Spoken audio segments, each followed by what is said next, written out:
Bonjour à tous. A very good morning to all of you. We're starting late, but for good cause. My name is Géraldine Amiel. I used to be the bureau chief for Bloomberg in Paris, and now I'm a partner at FGS Global, which is a strategic communication consultancy, a good one. And I have to thank you, the organizers, for having invited me again to moderate such a prestigious panel. And in particular, I think I owe a lot to Cédric Muller. Cédric, I haven't seen you this morning, but I would love to speak to you later. The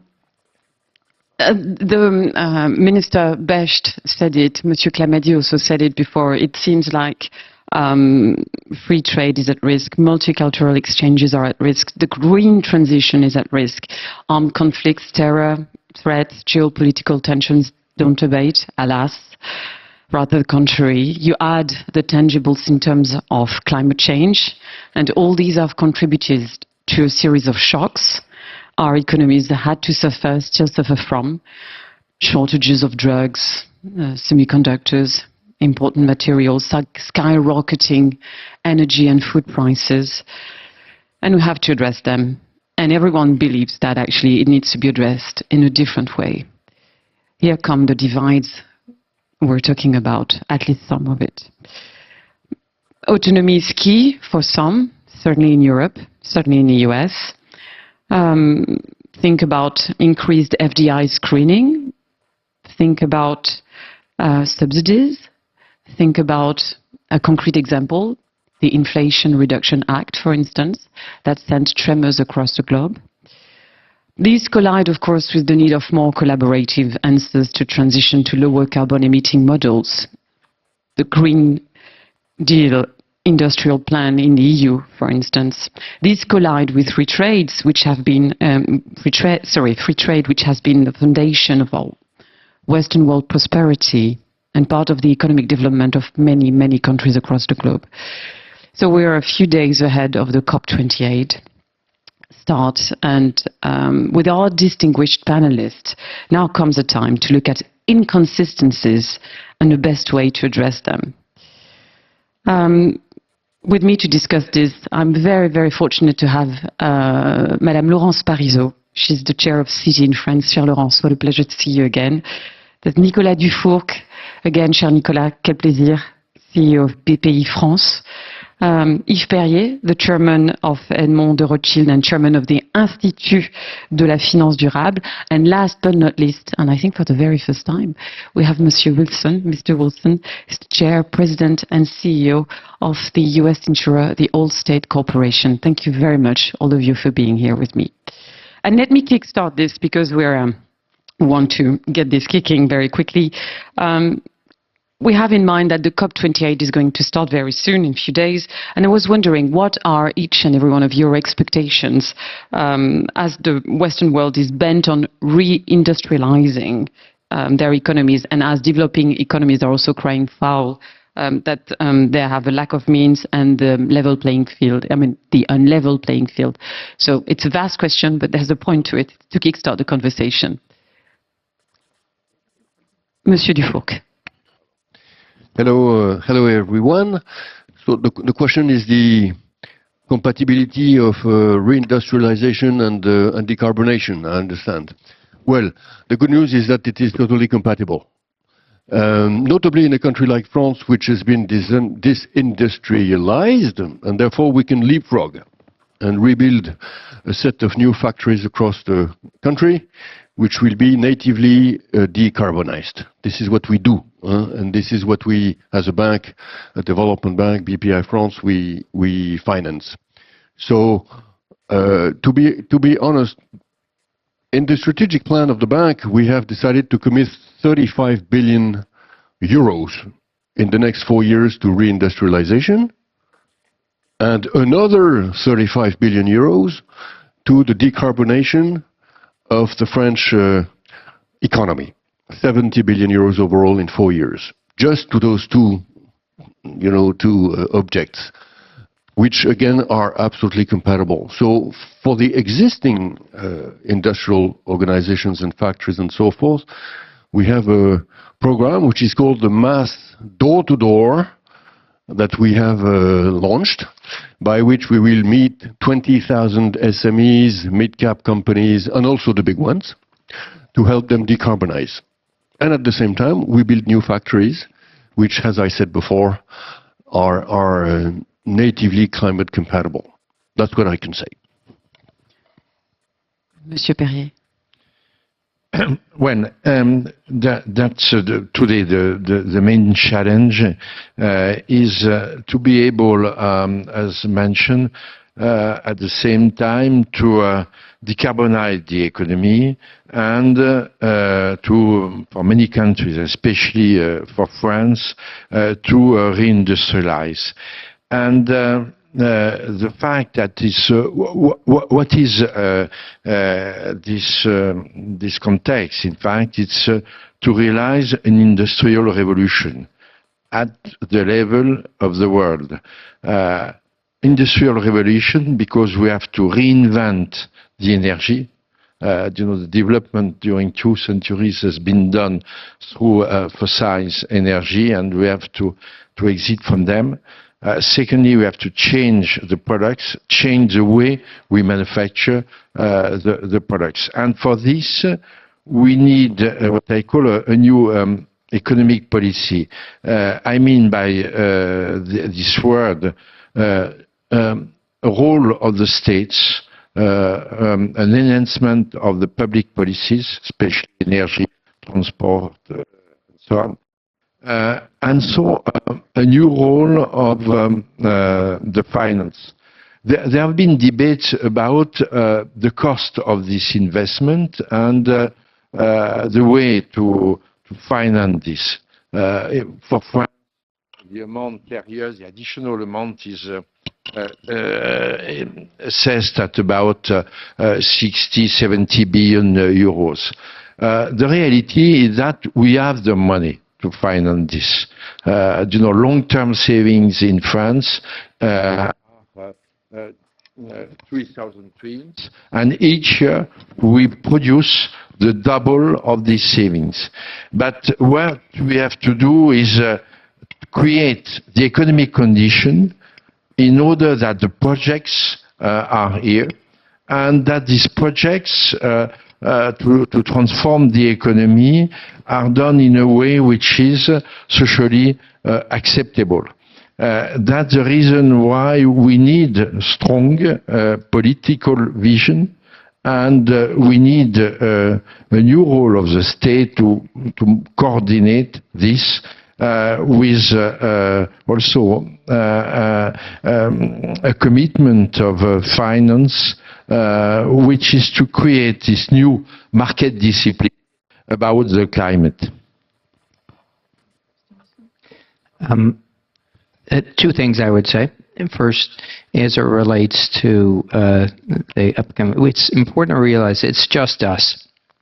If you look at between the EU, America, Canada, and Japan, it's about half the world's GDP. We all align in how we believe in freedom, and we're the people who are going to have to lead. As a result of accepting it's just us, realize that we each have our own challenges. So to pass a $320 billion fund that has very little immediate benefit to our citizens requires trade-offs. It requires things like domestic content, national security. That just comes with the package. And so my view is we should say it's just us, accept it, celebrate it, that there's $320 billion going into this important effort to make the world safer, and then collaborate. As it relates to the second thing I'd like to see us focus on, it's that we need to eliminate the human rights abuses in mining cobalt. So if you look at the human rights abuses in the Congo, which contributes somewhere between 50 to 70% of the cobalt in the world, they're terrible, and we're just repeating what was done with slavery, ivory, and rubber. And we can't look the other way. The IRA and any Green Deal don't specifically address it. There are a lot of good efforts going on to address it, but they're not really going to make a difference. So to the extent that the IRA and the Green Deal are creating increased demand for cobalt, what that does, without any specific provisions to address the issues in the Congo, it's essentially a death sentence for more Congolese, men, women, and children. What was the question, Géraldine? It's just a vast one. We're addressing divides. Yeah. You know, if we come back to the title of this session, Bridging the Divide, there are so many divides today, so many divisions. But maybe we can focus, as all these panelists did, on either a division between growth and sustainability. And you know what? The word trade was not in the Paris Agreement. Can you imagine that? In the Paris Agreement, where we deal everything related to sustainability, we didn't even discuss trade. And at this COP28, for the first time, there will be a day dedicated to trade. So for me, among all the issues related to divisions, the big question, the big challenge is, can we align trade issues? And we know that trade brings growth and prosperity and sustainability issue. And the question is, maybe not only can we align those two topics, those two dimensions, but should we subject one to the other? Should we say that sustainability is more important than trade, which would imply different rules, different regulations, different provisions? I think for me, this is the big question about bridging the divide. So, very difficult to bounce back on this one. So we talk about the divides between, let's say, the industrialized countries and amongst themselves. That was the point of it. Then the divide between industrialization and sustainability, as you just mentioned, Laurence. There's the divide also between industrialized countries and nonetheless developing countries in the face of climate change as well. So there are many of them. My question to all of you is, there's actually right now, as far as reindustrialization is concerned, and you said it's not antinomic with green concerns, Mr. Dufourcq, there's a form of dynamics that is shaping up. You know, we've seen Western government, they want to focus on industry, and we were wondering, does it give actually some industrial companies some form of leverage, as you just mentioned, Laurence, to bounce back, meaning that they could negotiate investments, for instance, in favor of lower, lighter environmental charges, for instance. And we've seen that initially competition between countries, industrial countries, was about corporate taxation. Now it seems it's about, you know, green charges.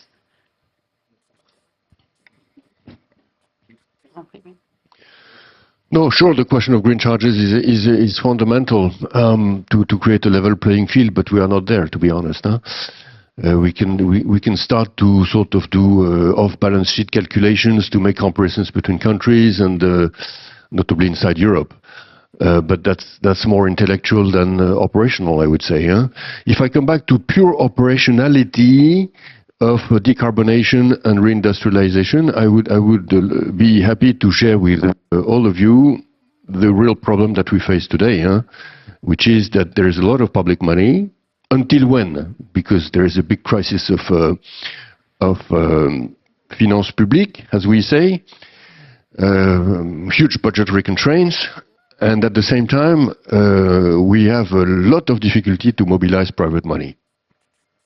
So the main problem that we have in achieving our goals is to mobilize the private counterpart of the public money. It's very difficult to find private equity for massive reindustrialization projects. Everybody wants to be de-risked, and it's also difficult to have big pockets of banking money, I would call it, loans, that would accept to be not de-risked. Everybody wants to be de-risked by the states. Everybody. I mean, for industrialization projects and for massive decarbonation projects. So the question is, in the 30s or in the 60s or even in the 19th century, when the Western economies industrialized, did they request for de-risking from the states? No, they did not. So what's happening today for that problem to be at the center of the table? Because the states are, for most of them, not capable anymore to finance all that. So we need pure private money. We need the private sector to take the risks. We are not going to nationalize the economy. So that's my message for this morning. Mr. Wilson. Well, I think the private markets are interested. If we can get the animal spirits of capitalism going and prove that there's money to be made, people will be interested. So we have about a $70 billion portfolio. We're very interested in funding the transition to a lower carbon economy because we believe it's good for the world. That's part of what we do, but we also think we can make money doing it because businesses get to make money when they solve society's problems, and we think we can solve society's problems by doing this. That said, there are some barriers, and the first, I think, is their numerical rating system in reporting needs to be further developed. So today, if you look at Scope 3 emissions, it's not really clear what they are, and they're going to change. And so, should we buy a bond in a utility that uses coal that wants to transition to solar power? If the rating system says you get a black mark because of that, then you won't buy it. So we need to improve the rating system and not just have a reporting system. I would suggest, though, we have more specifics around it than is currently used in many ESG things, where the rating system is used either for advocacy or shaming. I would say we could take a chapter from the accountants. They've done pretty good work on figuring out what profit is. So why don't we apply that same kind of logic to helping investors like us decide that if we invest in it, we're improving the green focus of our portfolio.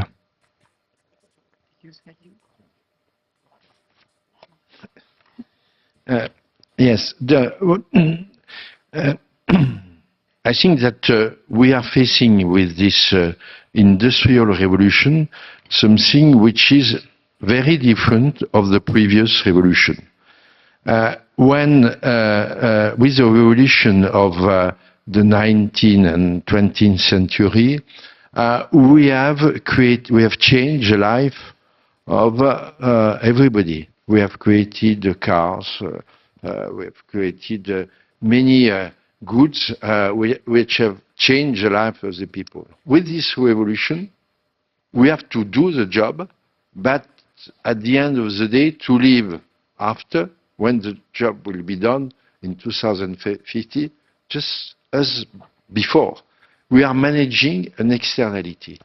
And so one of the key questions is the way we will share the cost of this transformation between the consumers, between the taxpayers, and I add, between the profitability of capital. That's the main political arbitrage to be done. Of course, consumers have to support a part because it's an incentive to reduce the consumption. Taxpayers also, because it's a collective, a main collective challenge at the level of a country. But also we have to to accept that the rules, the objective of profitability that have been created in the 90s, let's say 15% ROE, internal rate of 15%, frankly speaking, they were not relevant in the past because they were only possible with the leverage. But to do this revolution, they are no more possible. And that's the reason why we need this transformation, the way this capital is allocated and the way companies are managed.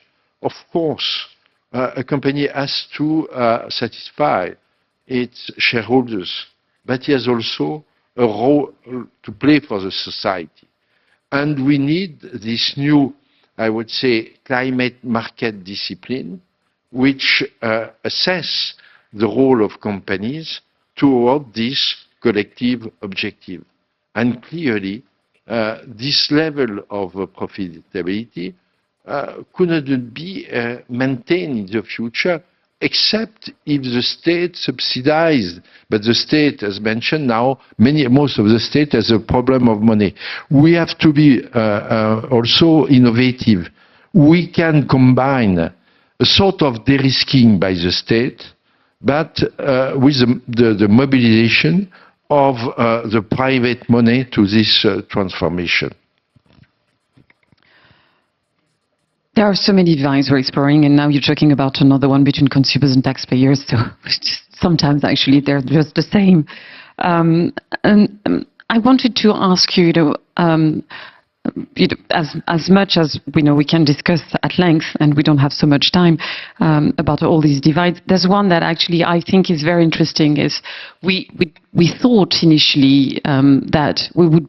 Progress would mean more multilateral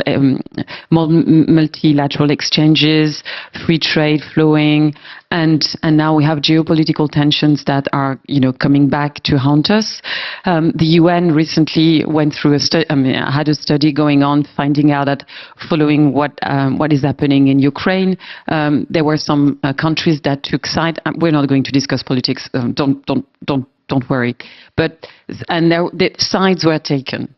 And actually, the trade between the two sides sort of stopped, remained stable, while the trade within each side, so one side, with Russia and whatnot, and another side with those pro-Ukraine. So trade fostered within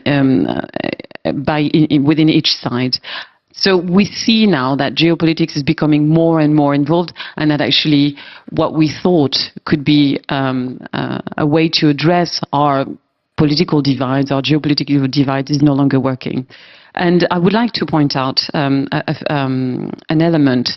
For the first time since 1998, FDI to China in the third quarter, according to Chinese official figures, dropped down. It was the first time. Does this, to you, can be explained by the current tensions? Could it be, a symptom of what we're going through, the divides growing up? Yes, in the portfolio of the bank I'm leading, we have so many companies which are exposed to China, that's for sure, with many factories, hundreds of factories and so forth. So what we see, obviously, is the political agenda of the regime that is not extremely motivating for Western companies to continue to pour capital in China. That's it. So there's a lot of psychology in that, more than direct facts. But the atmosphere is of the renationalization of the Chinese economy. That's clear. With the behavior with the pure private sector, which has obviously changed in the past 4 years. So all this explains why people are I would say not at all decoupling, not at all, but de-risking. That's clear. But not decoupling. Yeah, it's impossible. I agree with what Nicolas said, but I would like to highlight a few things. At Citi, on average, each day, in our division trade, treasury and trade solutions, we process $4 trillion per day.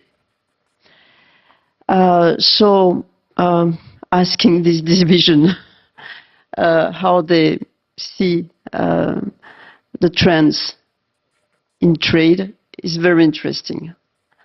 And what do they say? They say that mainly because of COVID and post-COVID bottlenecks. Of course, everything is changing. More regionalization, much more. A new strategy that some called China plus one. That means that we keep China, maybe a little bit less, and we add another country to what China used to do. And we see also that even if there is less in China than it used to be, this is benefiting to, for example, areas like Latin America. So what I mean is there is real new trends with friendshoring or nearshoring. That doesn't mean that there is less trade, less world division of working, but it's quite different. It's organized in a different way. It's not less, it's different. And I would add something on that, which is that more and more digitalization is changing also the way trade is processing, and also allows to include the green issues, the green factors. So it's probably a big change in the trade, but not, one more, I would say, not less trade. So I would trust Citi's numbers over China's any day, personally. I would say a couple things about China. First, we can't decouple. There's no way we could decouple. That said, at least in America, we thought that by giving them access to our technology, our way of doing business, that they would embrace more freedom and fair level playing field. That does not appear to be the case. So the trend line is headed down, not up, as it relates to investing in China. And I don't think that's going to change for a while until we see their behavior change. And maybe it will, maybe it won't. As it relates to the transition to a lower carbon economy, I think there will be certain things that we agree on. Certainly in spirit, people seem to believe that they need to have less smog in Beijing. But as it relates to other aspects, particularly critical minerals, I think the divide's going to get bigger. They do control most of the Congo trade. They control a bunch of those mines. They're the people mowing down villages and kicking people out of their homes and letting kids work. And as we try to address the issues of both national security and human rights in those issues, I think the divide will get bigger.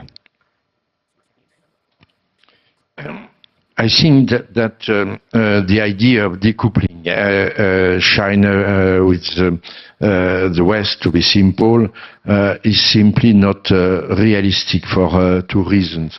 The first reason is the fact that we have to be conscious that the center of the gravity of the world during the last 20-25 years has changed.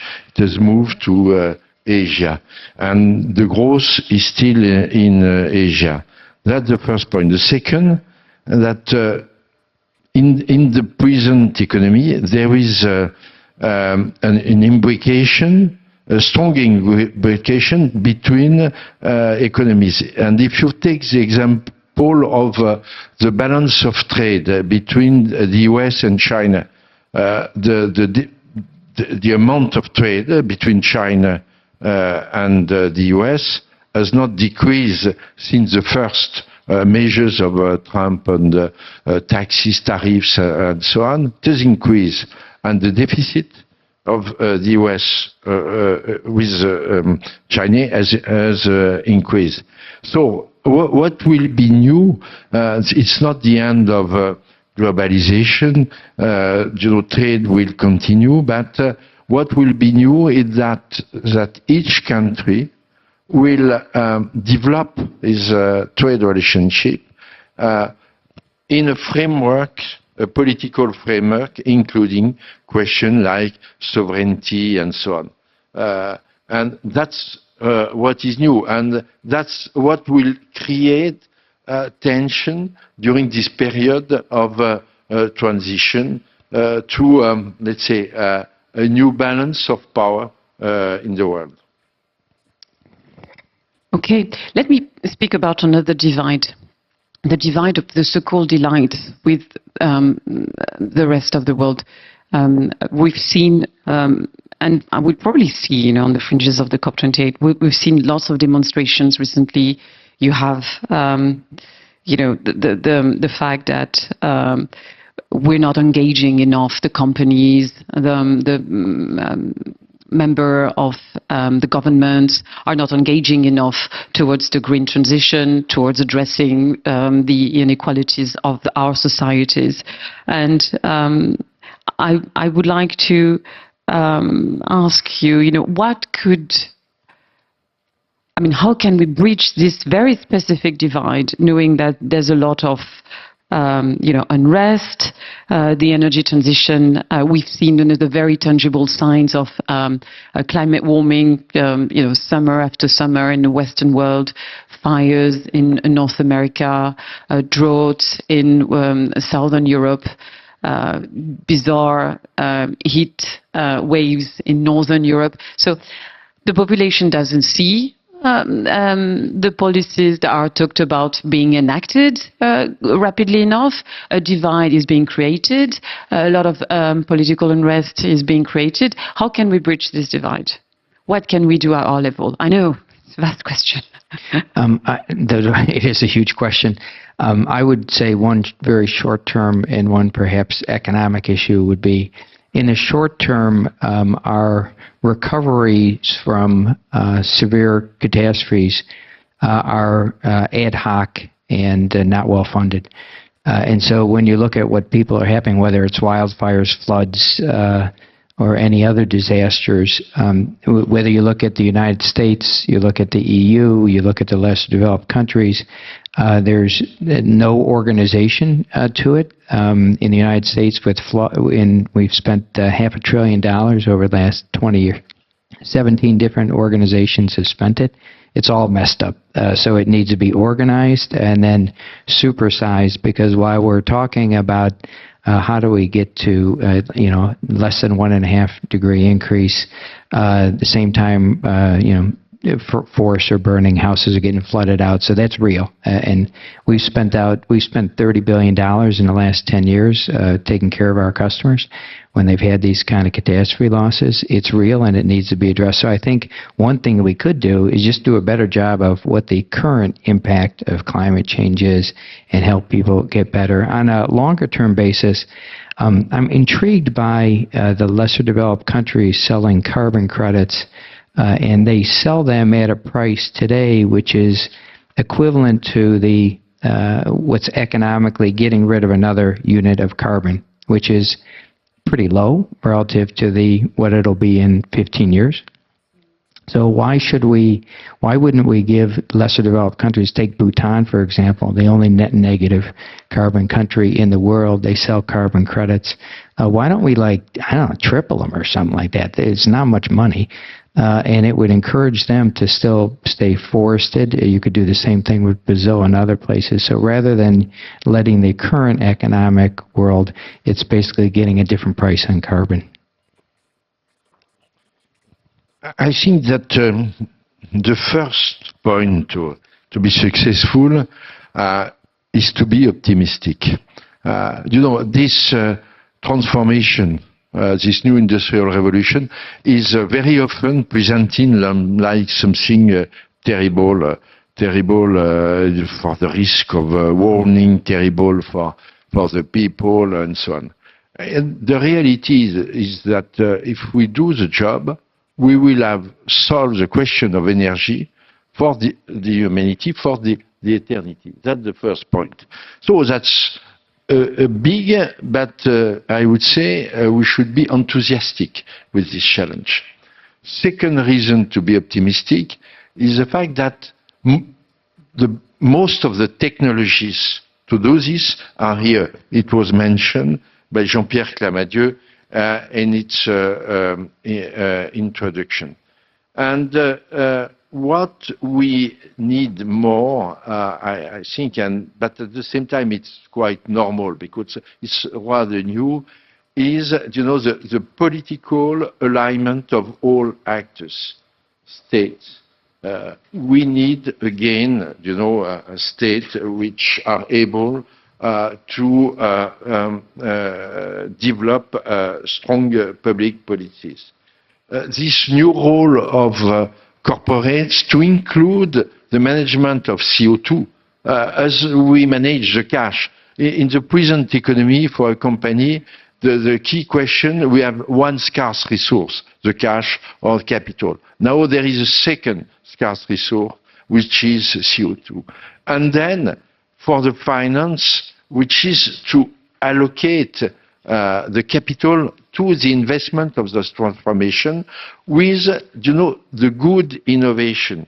Good innovation is the way, in fact, to create the condition that savings, that the capital is fueled, the private capital is fueled to the investment of this transformation. So having this alignment, I am very confident that we will be able to make this big transformation. I'm not that optimistic, though I agree with Yves that we have all the tools, that basically we know what to do. However, for me there is an issue in terms of speed. I'm not sure that we are moving fast enough. And second, we have to organize this huge transformation in a way that the burden, the cost, will be shared between the low-income people or low-income countries and the richest in a much more fair and efficient way compared with what we've doing until now. Just look at what happened in France with the Yellow Vest movement.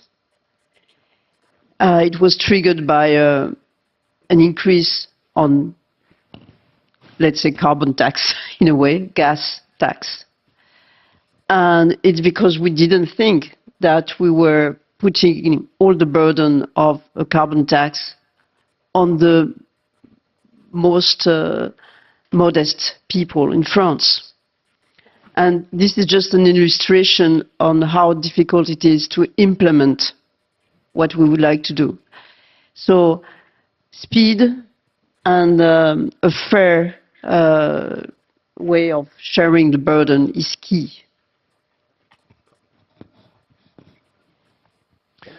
I think the question was about the due participation of corporates to the policies of bridging the divide, right? So if I can add something to the debate, I would say that corporates have a very strong and dire responsibility in education now. Because at the end of the day, it all boils down to education of the youth.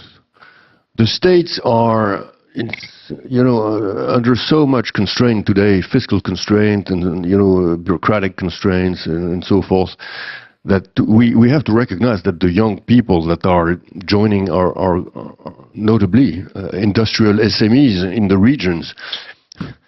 I mean, they are full of energy, but the level of training that they have been through is so low that you need to retrain them completely. So, I mean, the enterprises, the corporations have to organize themselves. I know that it's another burden on them, but for me, it's inevitable.